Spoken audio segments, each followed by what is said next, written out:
Hello everyone.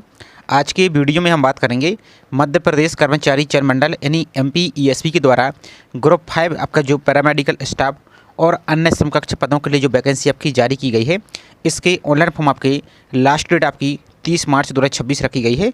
तो अभी तक जिस भी अभ्यर्थी ने ऑनलाइन फॉर्म को फिल नहीं किया है, तो आज के वीडियो में इसके हम कंप्लीट प्रोसेस देखेंगे कि किस प्रकार से आपको अपने ऑनलाइन फॉर्म को फिल करना है, किस प्रकार से आपको अपनी पोस्ट प्रेफरेंस सेलेक्ट करना है और आपको मल्टीपल पेपर कोड के लिए और मल्टीपल पोस्ट के लिए कैसे आपको अप्लाई करना है। तो सभी जानकारी इस वीडियो में हम देखने वाले हैं। तो चलिए स्टार्ट करते हैं आज के वीडियो को। साथ ही चैनल पर आप यदि पहली बार विजिट कर रहे हैं तो चैनल को सब्सक्राइब करके जरूर रखिए और वीडियो को लाइक नहीं किया तो वीडियो को लाइक जरूर कीजिए। और आप सभी से रिक्वेस्ट है कि आपको लास्ट डेट का वेट नहीं करना है, क्योंकि आपकी साइट आपकी स्लो हो जाती है, आपका सर्वर इशू के कारण आपका पेमेंट भी फेल हो सकता है और आपका फॉर्म भी रिजेक्ट हो सकता है। तो आपको पहले ही फॉर्म को फिल कर देना है ताकि आपको बाद में किसी प्रकार की कोई टेक्निकल समस्या ना हो। तो ये सब कुछ आपके यहाँ पर पोस्ट हैं। एप्लीकेशन फ़ीस की बात करें तो UR के लिए और अदर स्टेट के लिए 500 रुपये प्रति प्रश्न पत्र प्लस इसमें 60 रुपये पोर्टल चार्ज, यानी 560 रुपये लगेगा।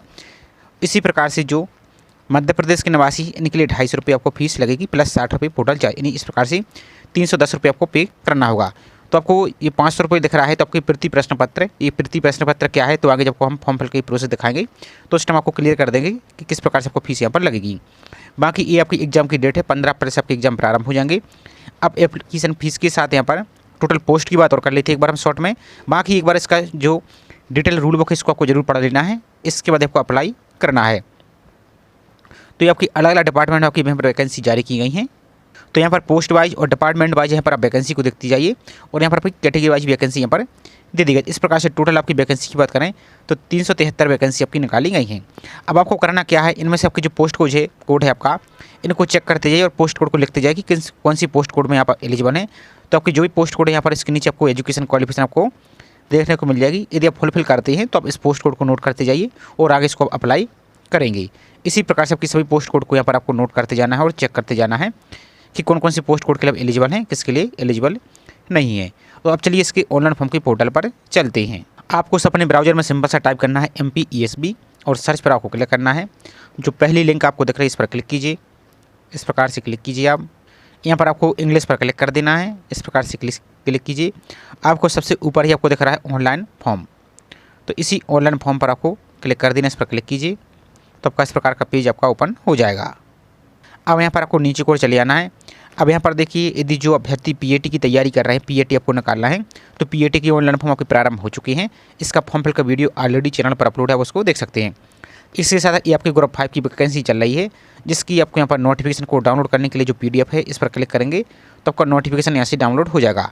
इसके साथ आपके जो फॉरेस्ट गार्ड जेल प्रहरी वन रक्षक है इसके फॉर्म भी चल रहे हैं। यहाँ पर देखेंगे तो लास्ट डेट यहाँ पर देखिए आपकी 8 अप्रैल यहाँ पर रखी गई है।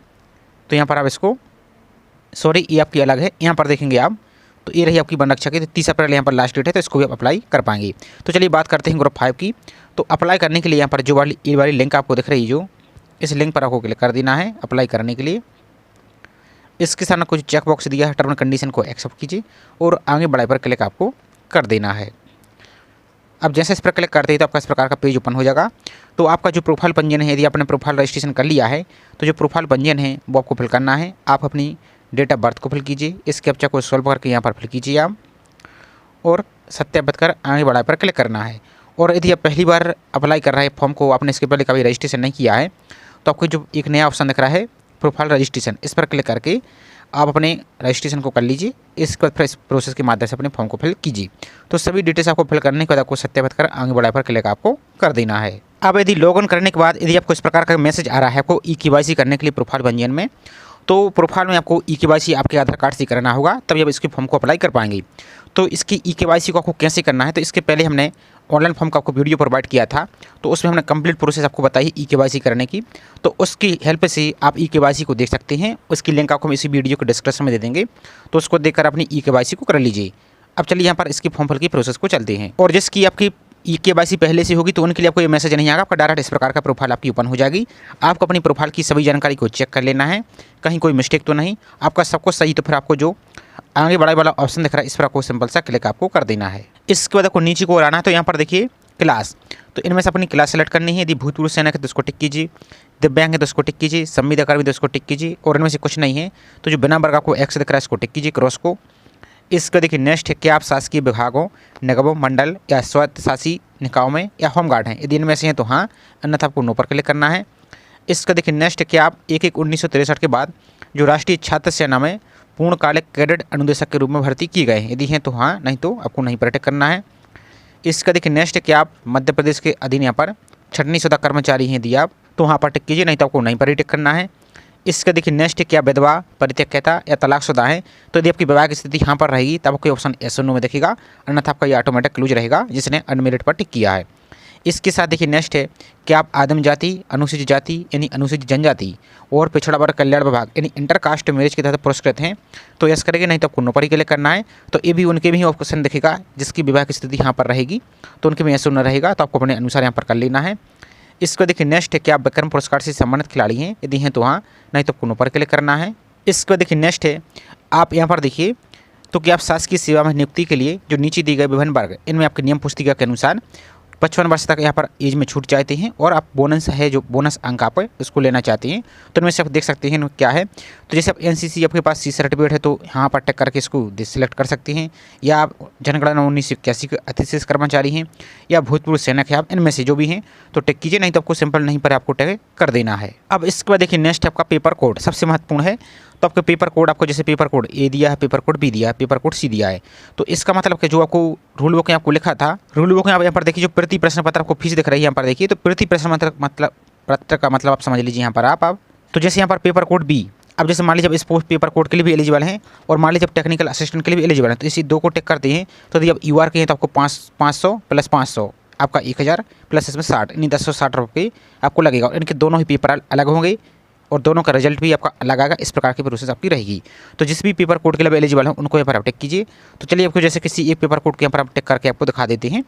तो जैसे आप मान लीजिए पेपर कोड बी के लिए भी एलिजिबल है, मान लीजिए फॉर एग्जाम्पल के लिए, और पेपर कोड सी के लिए भी एलिजिबल है। तो इस प्रकार से इसको टिक कीजिए। और इन पेपर कोड के तहत कौन कौन सी पोस्ट कोड आएंगी तो आपको एक बार और आपको क्लियर कर देते हैं हम। यहाँ पर जब आप रूल बुक में पोस्ट कोड बाई यहाँ पर देखेंगे, जैसे आपका ये पोस्ट कोड दिख रहा है, इन्हीं पोस्ट कोड को जब नोट कर लेंगे एक बार यहाँ पर, उसके बाद सबसे नीचे को आएंगे यहाँ पर आप स्क्रॉल करते हुए यहाँ पर आएंगे, आपको दिखा देते हैं एक बार हम।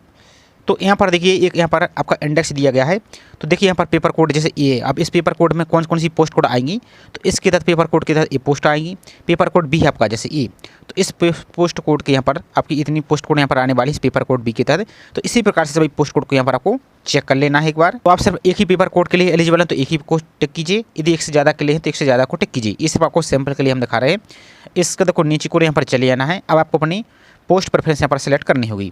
तो जो click here to select preference दिख रहा है, इस पर आपको क्लिक करके अपनी पोस्ट को प्रेफरेंस को सिलेक्ट करना होगा। तो यहाँ पर देखिए आपका पूरी पोस्ट यहाँ पर ओपन हो जाएंगी। सबसे पहले आपका पोस्ट का नाम दिख रहा है, यहाँ पर देखेंगे डिपार्टमेंट का नाम दिख रहा है, और उसके साथ आपकी जो एजुकेशन क्वालिफिकेशन वो भी आपको दिख रही है। तो आपको ध्यान से ही फॉर्म को फिल करना है। तो जैसे मान लीजिए अब इस पोस्ट के लिए एलिजिबल हैं आप, तो इसके लिए आप पहले नंबर पर प्रेफरेंस रखना चाहते हैं, तो इसके सामने जो हाँ दिख रहा है इसको टिक कीजिए, और इसके सामने 2 दिख रहा है इसको टिक कीजिए। तो आपकी पोस्ट यहाँ पर देखिए आपका ये शो होने लगेगी, पहले नंबर पर आ चुकी। इसके साथ ही आप यहाँ पर और भी पोस्ट के लिए देख सकते हैं। जैसे मान लीजिए अब इसे डिपार्टमेंट के लिए आपकी जो ये वाली पोस्ट है पोस्ट कोड 15, इसके लिए आप दूसरे नंबर पर रखना चाहते हैं, तो इसको यहाँ पर हाँ पर टिक कीजिए, इसके सामने 15 पर टिक कीजिए। तो आपकी पोस्ट यहाँ पर देखिए आपके दूसरे नंबर पर इस प्रकार से आ चुकी है। इसी प्रकार से आपका जो भी पेपर कोड है इन सभी को आपको अनुसार यहाँ पर देखते जाना। जैसे मान लीजिए आपका कर्मचारी आपका जो राज्य बीमा इंदौर है, इसमें आपकी ड्रेसर की भर्ती फॉर एग्जाम्पल के लिए। अब आपके पास जो क्वालिफिकेशन यहाँ पर बोली गई है, यदि आपके पास ये क्वालिफिकेशन नहीं है तो आपको वहाँ पर टिक नहीं करना, आपको नहीं पर टिक करना। इस प्रकार से हम इसको सेलेक्ट करेंगे। इसी प्रकार से आपकी अन्य पेपर कोड की भी दिखेगी। जैसे आपका ये लेबोरेटरी आपका टेक्नीशियन है, तो यदि इसके लिए एलिजिबल है तो इसको यहाँ पर टिक कीजिए। इस प्रकार से इसके सामने पोस्ट को टिक कीजिए। अब एक बात ध्यान दीजिए, आपको क्या ध्यान देना है कि जो प्रेफरेंस यहाँ पर आप फिल कर रहे हैं, इसी के जब आपका रिजल्ट आएगा तो इसी के बेसिस पर ही आपका सिलेक्शन होगा। तो जो आपको यहाँ पर प्रेफरेंस फिल कर रहे हैं इसको आपको सोच समझ के सही तरीके से ही फिल करना है। कोई भी आपको गलत प्रेफरेंस नहीं फिल करना है। यदि आपकी गलत प्रेफरेंस सेलेक्ट हो जाती है और बाद में आपका रिजल्ट आता है तो वो आपके पास क्वालिफिकेशन यदि नहीं रहती तो फिर आपको बाहर कर दीजिएगा। इस प्रकार से आपकी पूरी प्रोसेस रहेगी, तो आपको सोच समझ कर यहाँ पर आपको फिल कर देना है। इसके बाद देखिए नेक्स्ट, और जो अभ्यर्थी मध्य प्रदेश की मूल निवासी नहीं है तो वो यूआर की श्रेणी से यहाँ पर काउंट की जाएंगे। इसके बाद देखिए नेक्स्ट रोजगार पंजीयन, तो आपको यहाँ पर हाँ पर टिक करना है। यदि रोजगार पंजीयन नहीं है तो ना नहीं पर टिक करेंगे, तो देख सकते हैं इसके लिए एलिजिबल नहीं है, तो यहाँ पर हाँ पर टिक करना है। अब बात आती है रोजगार पंजीयन की, तो यदि आप अदर स्टेट के भी अभ्यर्थी हैं तो आपको रोजगार पंजीयन कैसे करना है, तो इसका चैनल पर ऑलरेडी वीडियो अपलोड है, उसकी लिंक आपको हम डिस्क्रिप्शन में दे देंगे, या चैनल पर विजिट करके आप सब भी चेक कर सकते हैं। सिर्फ उसमें आपको इतना करना होगा कि उसमें जो राज्य आता है वो राज्य आपका नहीं रहेगा, उसमें एमपी ही रहेगा, क्योंकि आपका ये जो वैकेंसी आपकी एमपी की है और आप रोजगार पंजीयन एमपी में कर रहे हैं, तो आपको एमपी ही दिखेगा, साथ ही इसका ज़िला भी आपको एमपी ही दिखेगा। तो किसी भी ज़िले को या आपका जो नज़दीकी ज़िला है या आपको कोई रिलेटिव या कोई दोस्त रहता है तो उनका ज़िला आप सेलेक्ट कर सकते हैं, उनका पिन कोड फिल कर सकते हैं और बाकी अपना एड्रेस फिल कर सकते हैं। और रोज़र पंजीयन की यदि कोई भी आपको समस्या आ रही है तो रोज़र पंजीयन की जब वेबसाइट पर जाएंगे तो एक आपको हेल्पलाइन नंबर दिया रहता है और उनकी ईमेल आईडी भी दी रहती है। तो सभी जो अदर स्टेट के अभ्यर्थी हैं उनको कमेंट ईमेल कीजिए और कॉल कीजिए, उनसे एक जानकारी को क्लियर जरूर कीजिए किस प्रकार की है। अब चूंकि इसके अलावा उन्होंने वेबसाइट पर कोई यहाँ पर ऑप्शन ही नहीं दिया है तो उसमें हम और ना आप कुछ भी कर नहीं सकते हैं। और अदर स्टेट के लिए आप फॉर्म फिल करने के लिए यहाँ पर एलिजिबल है तो आप ज़रूर अप्लाई कर सकते हैं, तो पूरी प्रोसेस रहेगी। तो उसको देख सकते हैं, चाहे एमपी की निवासी हो चाहे अदर स्टेट की हो। इसके बाद अपना रोज़र पंजीयन यहाँ पर आप फिल करेंगे। आपकी पंजीयन की दिनांक फिल कीजिए, किस दिनांक को आपने पंजीयन किया है, किस जिले से आपने रोज़र पंजीयन किया है वो अपना जिला को सिलेक्ट कीजिए इस प्रकार से। इसके साथ देखिए नेक्स्ट यहाँ पर आप क्या आवेदित पद के अनुसार जो न्यूनतम शिक्षण अर्हता व अन्यथा आपने पढ़ लिया है और यहाँ पर आप रखते हैं तो यहाँ पर आपको हाँ पर टिक करना है इस प्रकार से, यहाँ पर टिक कीजिए। इसके साथ देखिए नेक्स्ट है, क्या आपके पास समग्र आईडी है। अब आपकी जो एक फैमिली आईडी होती है, एक आपकी मेंबर आईडी होती है, तो उस मेंबर आईडी में जो यदि आपकी स्वयं की समग्र आईडी है तो यहाँ पर हाँ पर टिक कीजिए और अपनी समग्र आईडी को फिल कर देना है। और आपके पास समग्र आईडी जरूर होगी क्योंकि आपने रोज़र पंजीयन किया होगा, तो रोज़र पंजीयन भी आपका समग्र आईडी से ही होता है। तो आप है तो फिल कीजिए, नहीं है तो कोई समस्या नहीं, नहीं पर भी टिक कर सकते हैं, इस प्रकार से रहेगा। इसके बाद देखिए नेक्स्ट सबसे महत्वपूर्ण आपका एग्जाम सेंटर। तो टोटल आपके कितने 11 एग्जाम सेंटर दिए गए, तो एक एक करके अपने सभी एग्जाम सेंटर को अपने नज़दीकी जो भी आपका नज़दीकी इस प्रकार से इनको सेलेक्ट कर सकते हैं। ये इतने ही सिटी में आपके एग्जाम होने वाले हैं तो इस प्रकार से इनको आप सेलेक्ट कर सकते हैं, सभी को आपको सेलेक्ट कर लेना है। इसके बाद देखिए नेक्स्ट है घोषणा पत्र। तो जो चेक बॉक्स दिया है इसको टिक करना है और टिक करने से पहले यहाँ पर आपको एक बार पूरी जानकारी को चेक कर लेना है, कहीं कोई मिस्टेक तो नहीं। इसके बाद आपको जो आगे बढ़ा का ऑप्शन दिख रहा है इस आगे बढ़ा पर ही आपको क्लिक कर देना है। अब जैसे ही नेक्स्ट पर क्लिक करते हैं तो सबसे ऊपर देखिए आपका फॉर्म दिखेगा। यहाँ पर एक आपको जो एप्लीकेशन नंबर ये आपका जनरेट होगा, इसको पहले आपको नोट जरूर कर लेना है या इसको आप स्क्रीनशॉट ले लीजिए। इसके बाद आपको नीचे की ओर चले जाना है स्क्रॉल करते हुए। तो इसके बाद देखिए आपका जो भी क्वालिफिकेशन है उसका जो सर्टिफिकेट यानी मार्कशीट है फाइनल ईयर या फाइनल सेमेस्टर की, आपको यहाँ पर अपलोड करना होगा। तो देखिए जैसे पेपर कोड बी है तो इसमें आपका 12th पास मांगा गया फिजिक्स केमिस्ट्री बायोलॉजी, तो आपकी जो मार्कशीट है उसको यहाँ पर चूज फाइल पर क्लिक करके यहाँ पर ब्राउज पर क्लिक करके इसको अपलोड कीजिए। अब इसका डायमेंशन आपको क्या रखना है, यहाँ पर देख सकते हैं इसकी हाइट को 700 और इसकी हाइट को आप 950 रख दीजिए और इसकी साइज आपको 140 KB के आसपास आपको रखना है और JPG फॉर्मेट आपको अपलोड करना है। यदि आप यहाँ पर पेपर कोड सी के लिए भी आपने अप्लाई किया है या अदर पेपर कोड के लिए तो उसका भी आपको यहाँ पर जो भी सर्टिफिकेट आपका है उसको भी अपलोड करना होगा। और जो अपलोड का ऑप्शन है इस पर क्लिक करेंगे और सिर्फ अपने पेपर कोड बी के लिए अप्लाई किया है आपने तो आपको सिर्फ इस प्रकार का ऑप्शन दिखेगा, आपको अपनी मार्कशीट यहाँ पर अपलोड करनी होगी और जो अपलोड का ऑप्शन दिख रहा है इस पर क्लिक करेंगे तो आपकी यहाँ पर मार्कशीट आपकी अपलोड यहाँ से हो जाएगी। तो जैसे आपने मान लिया सिर्फ पेपर कोड बी के लिए अप्लाई किया है तो यहाँ पर देखिए आपको click to download subject marksheet, इस पर क्लिक करेंगे तो आपको एक बार अपनी मार्कशीट को चेक कर लेना है कि आपकी सही मार्कशीट वही अपलोड हुई है, ऐसा तो नहीं कि गलत अपलोड हो चुकी। यदि ऐसा हो जाता है तो बाद में आपको फॉर्म रिव्यू किया जाता है और आपको रिजेक्ट कर दिया जाएगा। तो आपको चेक कर लेना है इस पर क्लिक करके एक बार, जैसे इस पर क्लिक करेंगे तो आपको अपनी मार्कशीट ओपन हो जाएगी, उसको चेक कर लेना है। यदि कोई गलत है तो आप दोबारा से इसको सिलेक्ट करके आप दोबारा से अपलोड कर सकते हैं और आपको फिर सबको सही तो सबमिट डिटेल पर आपको सिंपल से क्लिक आपको कर देना है। तो इसके बाद आपका फॉर्म सबमिट हो जाएगा। आपको इस प्रकार का फॉर्म दिख रहा होगा, इसमें आप एक वाटर मार्क दिख रहा होगा, भुगतान नहीं इस प्रकार का दिख रहा होगा। आपको नीचे को आने पर दो ऑप्शन दिख रहा है, एक प्रिंट का एक आपको प्रोसीड टू पेमेंट का। तो पहले इस पर आपको क्लिक करना होगा तभी आपका ऑप्शन यहाँ से ओपन होगा। तो एक बार प्रिंट पर क्लिक करके आप बैक आ जाइए। यदि मोबाइल से फिल कर रहे हैं तो हो सकता है क्रोम ब्राउजर में आपको एरर आए, तो इसके लिए आगे आपको प्रोसेस बताएंगे। आप चाहें तो गूगल प्ले स्टोर से जाकर फायरफॉक्स ब्राउजर को डाउनलोड कर लीजिए और उससे फॉर्म को फिल करेंगे तो आपका इस प्रकार का प्रिंट ही हो जाएगा, आपको एरर नहीं आएगा। तो सिर्फ एक बार आपको इस पर क्लिक करना है और आपको बैक आ जाना है। जैसे बैक पर आ जाते हैं तो आपका फॉर्म ऐसे ओपन हो जाएगा फीस पेमेंट करने के लिए। तो इस प्रकार से आपका ये ओपन हो जाएगा। आपको प्रोसीड टू पेमेंट का जो ऑप्शन दिख रहा है इस पर आपको क्लिक कर देना है। अब पेमेंट करने के लिए यहाँ पर विभिन्न प्रकार के ऑप्शन दिखेंगे, जैसे आपको डेबिट कार्ड, UPI। तो जैसे UPI से करना है तो UPI वाले ऑप्शन पर आप सिंपल से क्लिक कीजिए। आप क्लिक करने के बाद यहाँ पर पेटीएम दिख रहा है या सेकंड ऑप्शन भी आपको दिख रहा है, तो इस पर क्लिक करेंगे तो आपको फोनपे, जीपे, QR कोड किसी भी माध्यम से को पे करना, तो इस वाले ऑप्शन पर आप यहाँ से सिंपल सा क्लिक कर देंगे आप। अब यहाँ पर आपको इस प्रकार का पेमेंट आपका गेट पे ओपन हो जाएगा। अब यहाँ पर ध्यान दीजिए, यदि आपने सर पेपर कोड सिर्फ एक ही पेपर कोड के लिए अप्लाई किया, जैसे हमने मान लीजिए पेपर कोड बी के लिए अप्लाई किया तो इस प्रकार से 310 दिखेगी। लेकिन यदि आपने पेपर कोड सी के लिए या कोई और पेपर कोड के लिए अप्लाई किया तो इसकी आपको फिर डबल दिखेगी। कैसे, ये रिजर्व कैटेगरी के लिए आपको बता रहे हैं, तो इस प्रकार से आपको 250 प्लस 250 आपका 500 प्लस 60 रुपये टोटल चार्ज, इस प्रकार से 560 रुपये आपको पे देखेगा। ये रिजर्व कैटेगरी के लिए है। आपका यदि UR के हैं तो आपको 2 पेपर कोड के लिए अप्लाई करते हैं तो आपको 1060 देखेगा पेमेंट यहाँ पर, और यदि सिर्फ एक ही पेपर कोड के लिए अप्लाई करते हैं तो फिर यहाँ पर आपको 560 रुपये आपको दिखेगा, इस प्रकार का दिखेगा। आई होप आपके दोनों डाउट क्लियर हो चुके होंगे। इसके बाद यहाँ पर UPI पर क्लिक करेंगे तो अब यहाँ पर QR कोड आपका दिखेगा, तो QR कोड को स्कैन करके अपना फ़ोन पे के माध्यम से अपनी फीस को पेमेंट कर सकते हैं। जैसे QR कोड से करेंगे तो आपको इस प्रकार का QR कोड आ जाएगा। सो QR कोड पर क्लिक करेंगे तो आपको यहाँ पर एक QR कोड ओपन हो जाएगा। उस QR कोड को फ़ोनपे, जीपे या पेटीएम किसी भी माध्यम से इसको स्कैन करके आप अपनी फीस को पेमेंट कर दीजिए। और आपको पेमेंट करने के बाद आपको बैक नहीं होना है, आपको कुछ सेकंड तक यहाँ पर आपको ऑटोमेटिक रहना है। तो आपको ESP की वेबसाइट पर ऑटोमेटिक आपको रीडायरेक्ट कर दिया जाएगा। पेमेंट करने के बाद आपके फॉर्म को जरूर चेक कर लेना कि पेमेंट फीस हुई है या नहीं हुई है। तो उसके लिए आप क्या करेंगे, आप होम पेज पर आएंगे, जो अपने एप्लीकेशन नंबर नोट किया वो फिल कीजिए, आपकी डेट ऑफ बर्थ को, यहाँ पर प्रोफाइल पासवर्ड को और इस कैप्चा को फिल करके यहाँ पर आगे बढ़ा पर क्लिक करेंगे। अब जिसके पास प्रोफाइल पासवर्ड नहीं तो यहाँ पर नीचे को आएंगे तो यहाँ पर आपको एक ऑप्शन दिखेगा, यहाँ पर फॉरगेट प्रोफाइल पासवर्ड, इस वाले ऑप्शन पर आप क्लिक करेंगे तो अपनी प्रोफाइल पंजीयन नंबर और अपना मोबाइल नंबर फिल करके आप सबमिट पर क्लिक करेंगे तो आपके रजिस्टर मोबाइल नंबर पर एक मैसेज आएगा, उसमें आपका पासवर्ड लिखा रहेगा और आपका फीस पेमेंट करने के बाद आपके रजिस्टर मोबाइल नंबर पर मैसेज भी सेंड किया जाता है।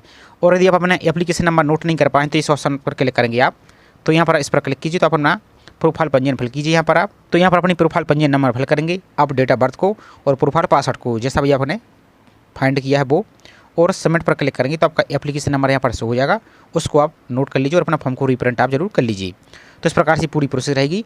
और यदि आपको प्रिंट लेने में समस्या आ रही है तो फायरफॉक्स ब्राउज़र से आप दोबारा से इसी प्रकार से लॉगिन करेंगे तो आप अपनी PDF को यहाँ पर डाउनलोड करके रख सकते हैं।